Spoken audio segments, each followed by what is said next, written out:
Previously on Keevin Poker Vlog. Starting from $0. My main method of transportation, I will be selling it to play poker. Please, suck up! They told us they will now be taking over this table. Sam and I both cash out. It might be too dark though, man.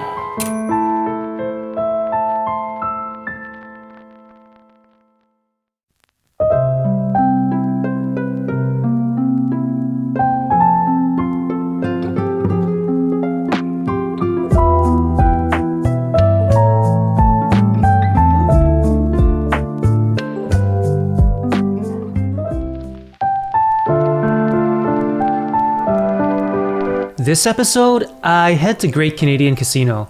This establishment was formerly known as Hard Rock Vancouver, even though it's actually located in Coquitlam. Back in episode 7, I shared a 5-10 session here when it was still Hard Rock. Anyways, we're at Great Canadian now. One of their headlining attractions is the Gordon Ramsay Burger Restaurant. I haven't had a chance to try it yet. I've heard mixed reviews. If any of you guys have checked it out, let me know what you guys think. At the poker room, they have 1-3 and 2-5 running. With my bankroll, I think it's probably wise to stick with 1-3 for a little while. And after a bit of waiting, I get seated. For the first interesting hand, I pick up Jack-9 of spades at the low jack. The middle position opens to $10. I call. The hijack calls, the button calls, and the big blind calls. It's 5-way into a flop of 8-7-4 with 1 spade and 2 clubs. The big blind checks. The middle position c-bets for $40. I decide to call with 2 overs, a gut shot, and backdoor flush draw.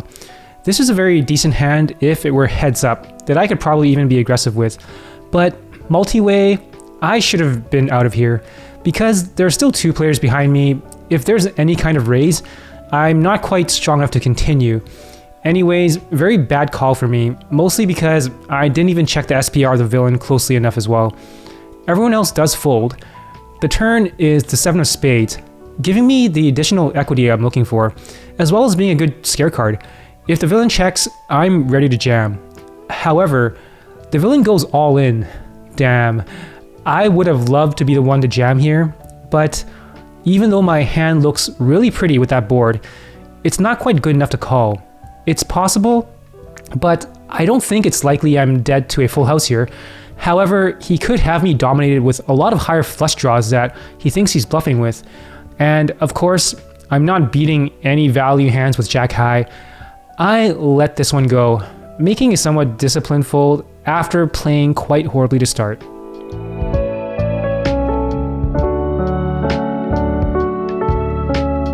This hand, I pick up pocket queens under the gun.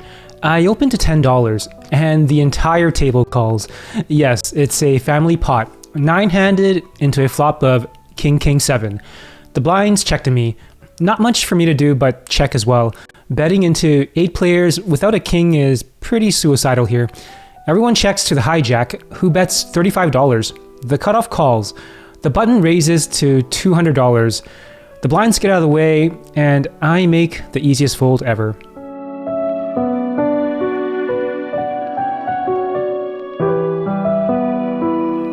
This hand, I pick up Ace-King at the middle position. Under the gun +1 raises to $11. I 3-bet to $35. The cutoff and button cold calls. Everyone else folds but the original raiser, who also calls. It's 4-way into a flop of 3-4 deuce with 2 spades. Everyone checks to the button, who bets $10. Under the gun +1 check raises to $100. My 2 overs and a gut shot just isn't great here. Even my backdoor spades is not the nuts, so I lay this one down.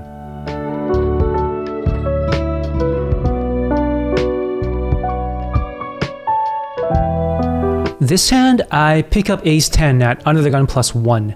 There's a button straddle of $6. Both blinds call. Under the gun calls. I decide to be aggressive here to try and pick up the dead money. I raise it to $40. Everyone folds except the cutoff, big blind, and under the gun. It's 4-way into a flop of 10 deuce 4 rainbow. The action checks to me. Just about the best board I can ask for, hitting top pair, top kicker on a dry flop. I c-bet for $40.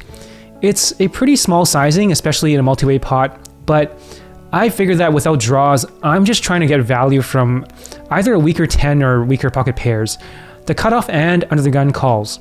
The turn is the 10 of hearts, giving me trips as well as completing the rainbow. Under the gun checks to me, following all the same reasoning and logic. I just want to bet a sizing that will keep in pocket pairs. It's very unlikely for anyone else to have a 10 now, and if they do, the money is going in anyways. I bet $40. I don't think I can go much bigger because the fact that I'm betting again on the turn is just super strong. Checking is just out of the question, as it will no doubt get checked back. The cutoff calls, and under the gun folds. The river is a deuce. Only one thing for me to do, which is jam all in. A little side note, I've been quite active and aggressive this session, taking down some limp pots pre-flop. The villain seems like a very nice lady, but I can sort of tell she is in the mode where she's had enough of my BS and just wants to calm me down. And after some hemming and hawing, she indeed makes the call. I table my hand and take this one down as she shows Ace King.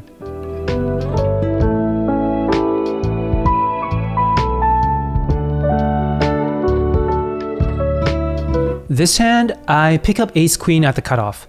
There is an under the gun straddle at $6. Everyone folds to me and I open to $25. The button calls, the small blind folds, and then the big blind jams all in for $100 total. The straddle folds and the action is back on me. Normally, I can probably very quickly make an exploitative fold in this spot at these stakes, but the big blind is a lady who lost a big pot to me, calling me down with Ace King earlier. She just bought in for $100, and I figured she could just be full tilting against me. I decide that I really want to isolate against her, so I re-jam all in. The button does get out of the way, and we go to a runout. The board runs King Queen high. I table my hand, and she shows pocket aces. Well played, ma'am.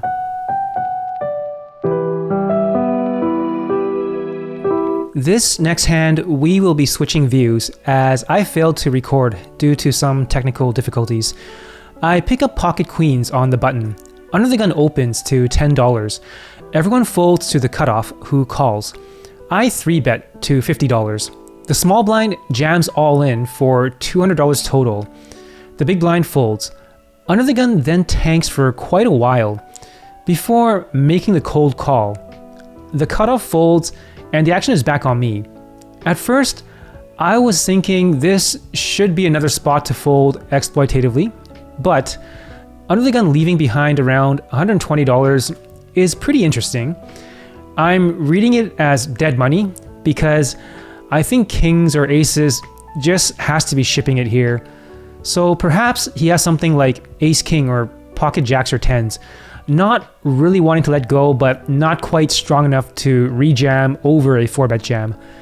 Then I'm thinking, if it's possible he's holding ace king, then there's a chance they both might have ace king because, well, there are 6 combos of kings and 6 combos of aces, but there are 16 combos of ace king, and if one has ace king, the combos of aces and kings are greatly decreased, and I'm just gonna move on and spare you guys the nerdy math.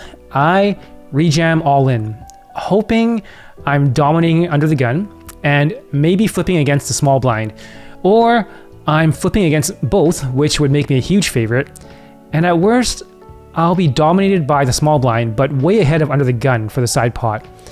Anyways, the board runs jack jack ace 8 6. We table our hands. The small blind shows pocket aces. Under the gun mucks, and I lose the main pot and take a smaller side pot. This hand, I pick up Queen King of clubs on the button. There are 5 limpers before the action gets to me. With all the dead money, I decide to go for it and raise it to $30. Only under the gun and the low jack calls. It's 3-way into a flop of 3-4-7 rainbow. Everyone checks to me. On a board that doesn't favor my range at all, I decide to check back. The turn is a complete brick. Both villains check to me again. Given the flop and turn action, I think I can take this one down with a big bet. Story is not really going to check out, but I think everyone basically has a whole lot of nothing here. I just need to fold out ace highs. I make a pot size bet of $100, and everyone folds.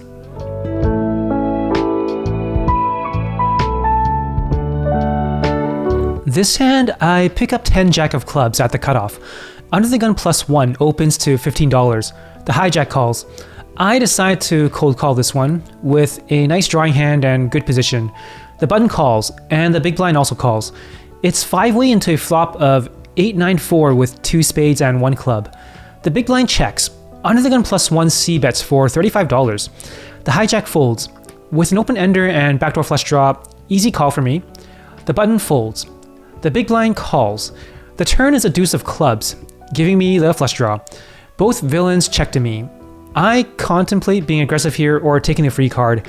I think I'd likely take the aggressive route if it were heads up, but multi-way, I'll take the free card just in case one of them is going for the fishy turn check raise. I check. The river is an offsuit jack. Everyone checks to me. Once again, I don't hit my straight or flush, but manage to hit top pair. I don't think a hand that is stronger than 1 pair can check this river.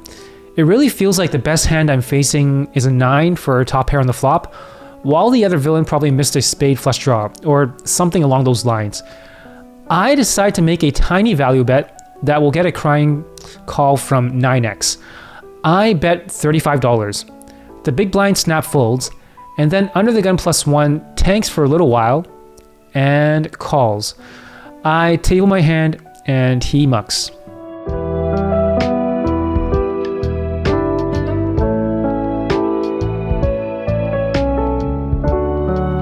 This hand, I pick up Jack King of Hearts at the hijack position.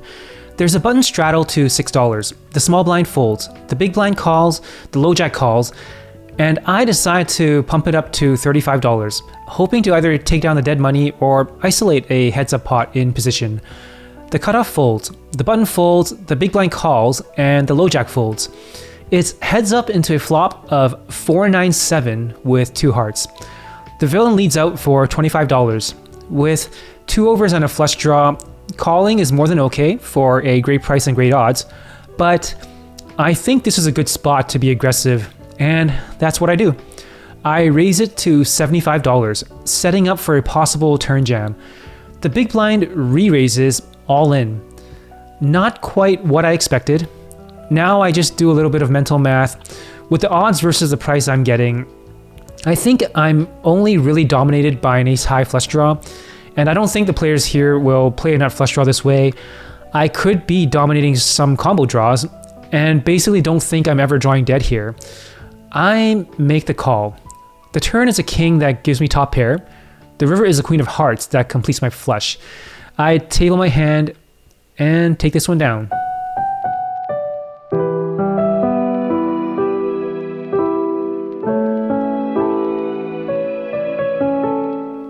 This hand, I pick up King Jack at the cutoff. Only the hijack limps. I raise it up to $20 to isolate. The button folds, the small blind calls, the big blind folds, and the hijack calls. It's 3-way into a flop of King 8-5 with 2 diamonds. Everyone checks to me. I c-bet for $30, targeting value from 8 or draws. Only the small blind calls. The turn is an offsuit deuce. The villain checks to me.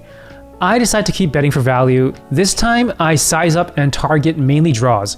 I bet $80, and the villain folds.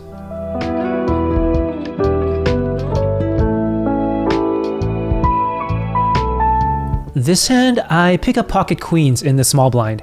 Only the low jack limps, and the action folds to the button, who raises to $20. Against the limp and late position open, I think this is a pure 3-bet spot with queens. I raise it to $60. Everyone folds except the button. It's heads up into a flop of ace-6-8 with 2 hearts. Not liking the ace-high flop, I just check. The villain checks back. The turn is the queen of hearts, giving me a set but completing the flush. On this board, the value hand that loses to me and can pay me off is really only an ace. Given the flop action, the villain is not likely to check an ace, but might check back a flush draw. So the only way more money is going in this pot from the villain would be from him bluffing or him having a flush. Either way, I think check calling is the best play on the street. I check. The villain bets $90. Not much for me to do but call with a set. The river is an ace, giving me the full house. With the same reasoning on this street, I just check. I figure that he will always value bet flushes, likely value bet an ace, and if he has nothing, he might barrel a river bluff. The villain bets $145. Not much for me to do, but check raise all in. So I jam. The villain tanks for a while, and then finds the call. I table my hand and he mucks.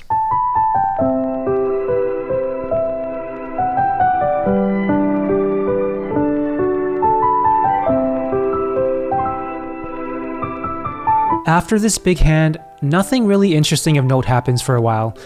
I win and lose some small pots.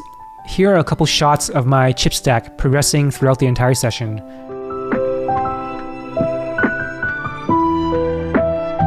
And here's the last interesting hand of the night. I pick up pocket eights at under the gun +1. I open to $15, only the cutoff and big blind calls. It's three-way into a flop of 6-5 deuce, all diamonds. The big blind leads out for $20. With an overpair, I'm not going anywhere quite yet, so I call. The cutoff also calls. The turn is an ace. The big blind leads out again, this time for $40.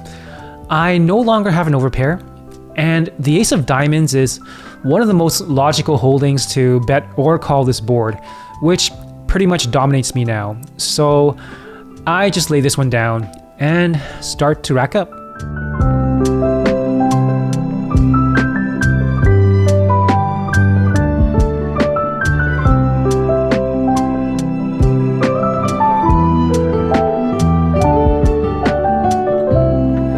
Alright, here are the results of my session at Great Canadian Casino.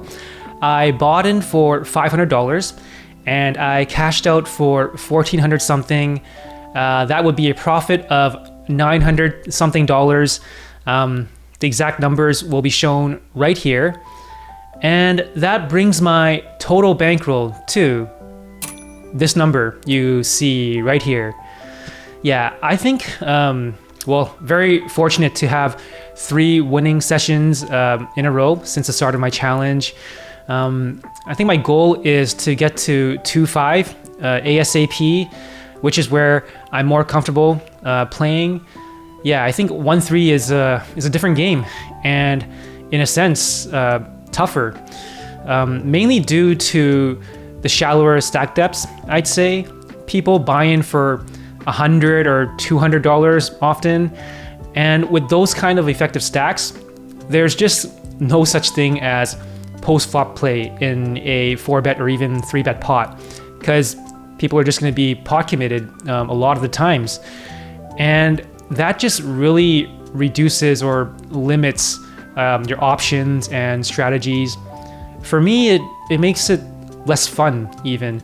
I really wish poker rooms here offered like a deep stack 1-3 game with maybe a $500 minimum to $1,000 buy-in. But yeah, $400 or $500 max is usually what it is here for 1-3. The deepest stack 1-3 game, or actually it's a 2-3 game, is at Starlight Casino with a $600 max buy-in. Unfortunately, that is one of the casinos I'm banned at. Anyways, hope you guys enjoyed this video. Please remember to like and subscribe. Thank you so much for watching, and hope you guys look forward to the next.